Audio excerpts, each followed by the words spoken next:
बिस्मिल्लाहिर्रहमानिर्रहीम।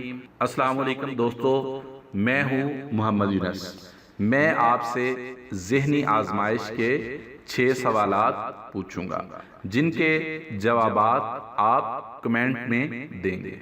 सवाल नंबर 1, वो कौन सी चीज़ है जिसे जितना भी ठंडा कर लो गर्म ही रहती है?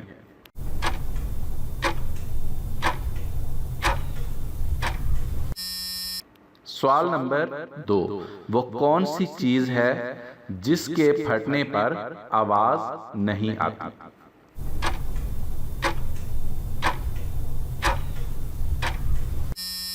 सवाल नंबर 3, वो क्या है जो ऊपर जाता है और नीचे भी आता है लेकिन हरकत नहीं करता?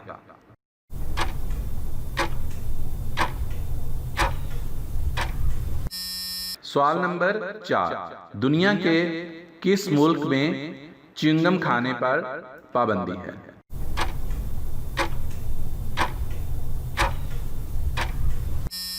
सवाल नंबर 5, वो कौन सा इस्लामी मुल्क है जो सबसे ज्यादा खेलों का सामान फरोख्त करता है?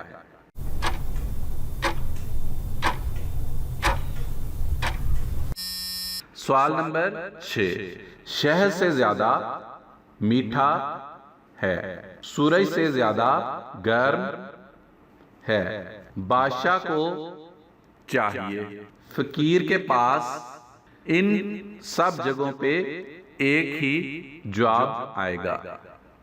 कमेंट में बताएं कि क्या है।